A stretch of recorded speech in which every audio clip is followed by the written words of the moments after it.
Well, folks, we're here for another episode of Stories for Healing. And as you know, this started months ago and continues now with storytellers from around the world. Today, we have a special guest from India. We have Sangitaa Sehgall, who has a story for us. So, Sangeeta, please tell us a story. Thank you very much for your warm welcome, Jim. I'm delighted to tell another story in this wonderful space created by you. Today, I'm going to tell a folk tale from Kumaon, which is in Uttarakhand, a beautiful hill state in the north of India.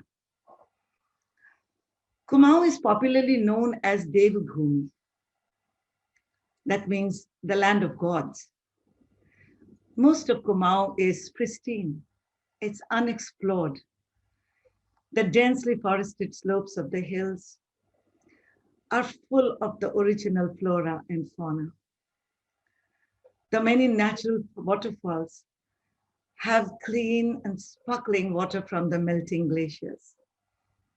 The people who live on the hills are simple, kind-hearted, hardworking. Hardworking they have to be, because life is very tough, especially for the poor who live on the hills. The men are mostly daily wage earners. They trek down the treacherous slopes every day to look for work in the small towns at the foothills. The women stay back, they look after the children, they do the cooking and cleaning. They also work in the many farms owned by the rich that are on the slopes of the hills. And sometimes when it is season for wild berries to grow there, they pick berries and sell them in the local market to earn a little more money. Kafal, which is a wild berry that grows in abundance on the slopes of Kumaon, is very, very liked by the locals. They are red, juicy, sweet, and tangy. They look like raspberries, and the Kumaonis love to eat them. Actually, it is said that the Kumaonis could kill for kafal. In the months of April and May, the hills are ablaze with the ripened berries on the tall trees that grow in abundance along with the cedar and the pine trees. The women pick berries early in the morning and then they go to the local market in the evening to sell them. Actually, that's when they get some time to chat among themselves, to laugh a little, to forget the harsh realities of their life. Once upon a time, a long time ago, when it was that time of the year and the trees were laden with ripe kafal, a woman called Saru set out with her 6-year-old daughter, Haruli, to pick kafal. The trees were laden with luscious ripe kafal. And when Saru came upon a tall tree laden with kafal, they just stopped there. And Saru climbed the 25-foot tall tree. She was very good at it. And when she was firmly settled there on one of the thick branches, she started picking kafal and dropping them down for her daughter to keep collecting them and putting them in the basket that they had carried with themselves. And when they had a basket full of kafal, they started walking home. Saru used to make a special salt to eat kafal with. She used to grind coarse salt, dried red chilies, and sesame seeds. The salt cut through the sourness, and the sesame seeds gave the berries a very special flavor. Haruli loved to eat kafal with this special salt. Do you have some of your special salt ready, Ma? Saru nodded and smiled. When they reached home, Saru put the heavy basket of kafal in the paved courtyard and covered it with fresh green leaves to protect them from the harsh heat of the sun. She then gave Haruli 2 rotis, some pickle, and some buttermilk, and told her to sit just by the basket of kafal in the courtyard itself so that she could keep an eye on kafal. She did not want the stray goats to eat them up. And I will give you kafal later on when I come back from work. Okay? Do not eat any of these berries. Remember what had happened last time? You had eaten some of the not so ripe berries. And then you had such a terrible stomachache. You remember, don't you? Yes, Ma, I remember. I will not eat any berry till you come back and give me some yourself. That's a good girl. Okay, I'll see you in a while. You play here in the courtyard. And Saru went off to do her household chores. She finished her cooking and cleaning. She washed the clothes of her menfolk at the stream near her house and put them out to dry. And then she went to a nearby farm to work. She came back after 3 hours. She found that her daughter was asleep next to the basket of kafal. Her obedient little daughter. She had her rag doll in her hands. She stood there watching her for a while, her heart brimming with love. She looked at her eyelashes against her rosy cheeks, her creamy complexion, the thick black hair, the gentle heaving of her chest as she breathed peacefully. Her heart filled with gratitude. Haruli was an unexpected gift from God. She was born 16 years after her second son was born. She went and sat next to her sleeping Cheli, her darling, beloved child. Haru, Cheli, wake up. Don't you want to eat kafal? Haruli sprang up. Kafal, her mother was back. Give me a glass of water, Cheli. I'm so hot and I'm so tired. Haruli ran to the other end of the courtyard to where the earthen pot with the cool water was kept. She quickly dipped the plastic glass kept by its side and ran back with the dripping glass of water to her mother. Can I have some kafal now? Of course. Come, sit down. Let me first give you kafal. You have waited long enough. She put the glass of water to one side and she removed the leaves covering the berries.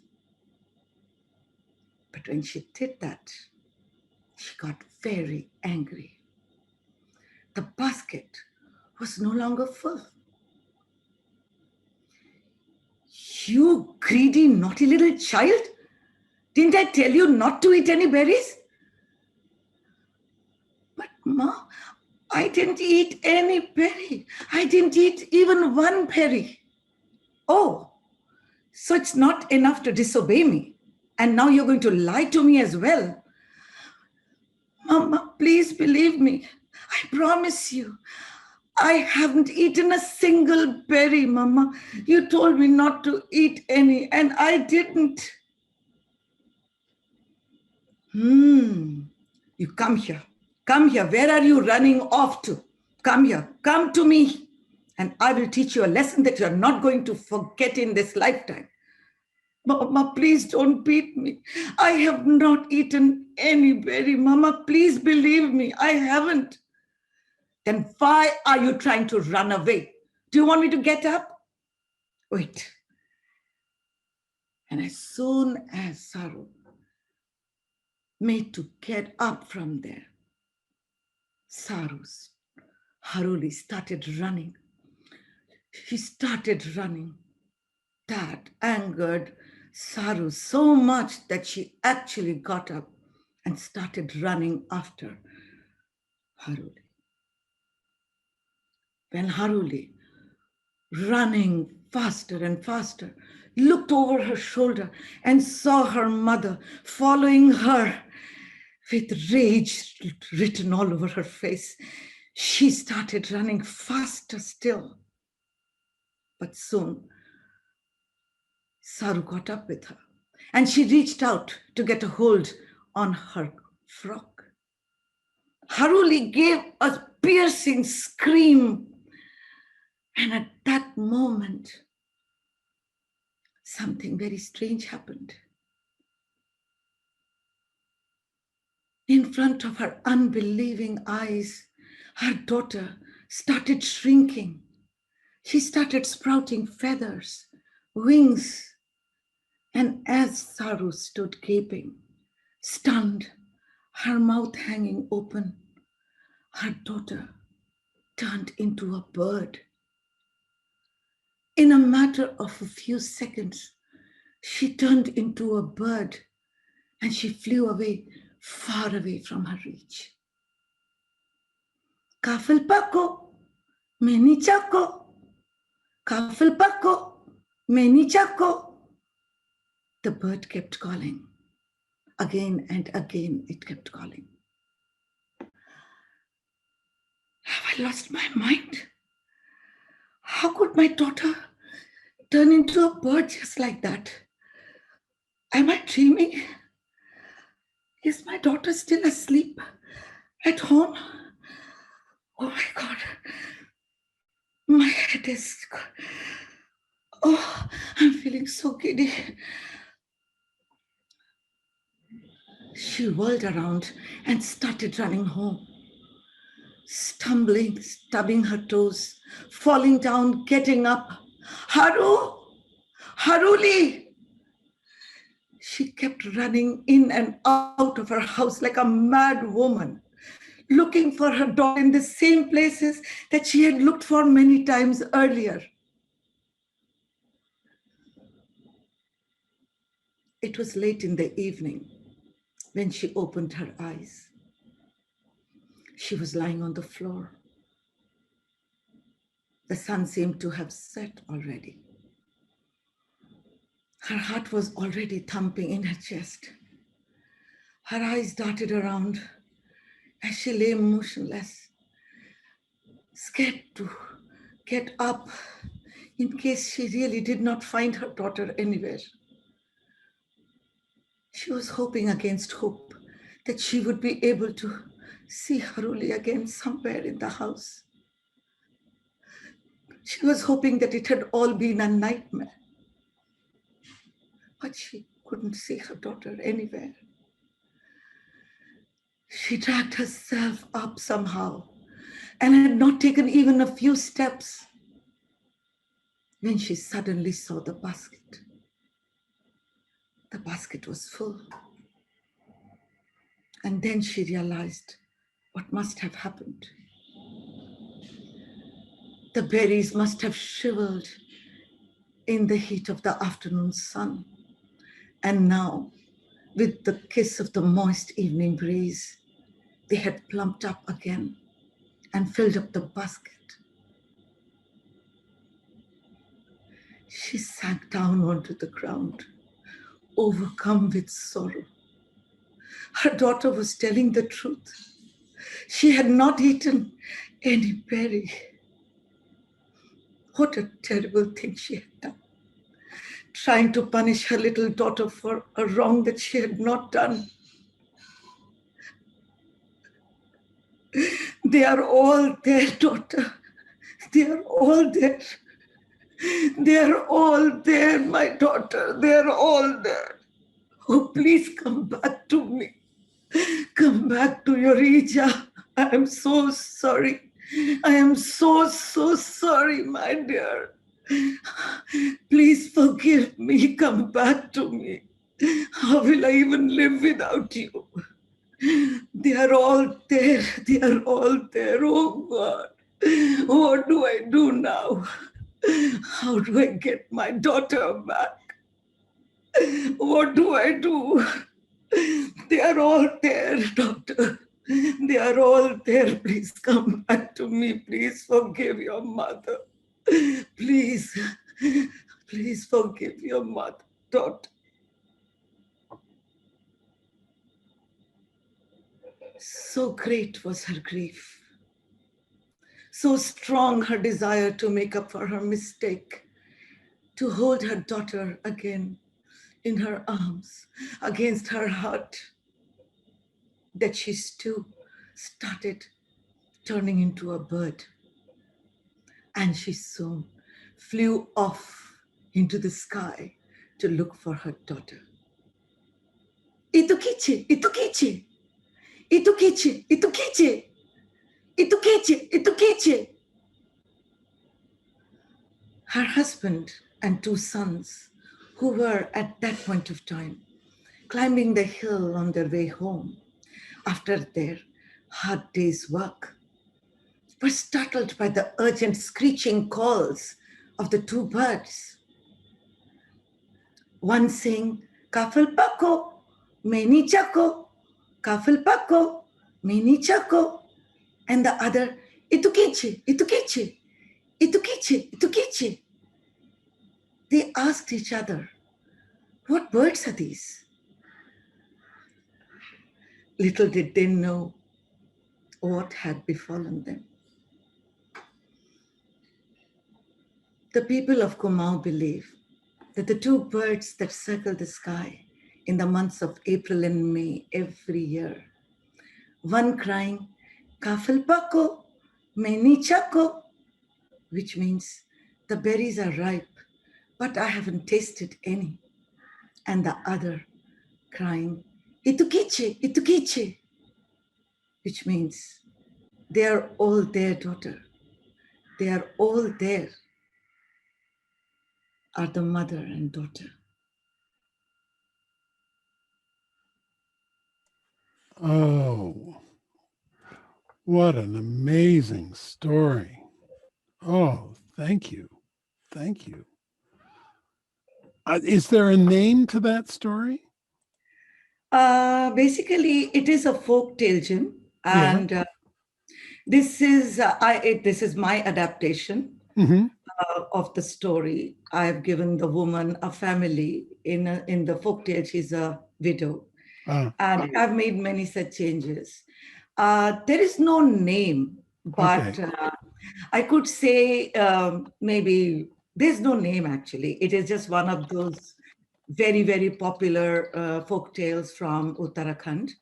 And there are many songs written around it because this is a very, very important part of the culture there, the picking of kafal. There are different songs for different things, Hmm. uh, the berries ripening on the trees, then the picking of the berries. There are songs for each of these, Yeah. states.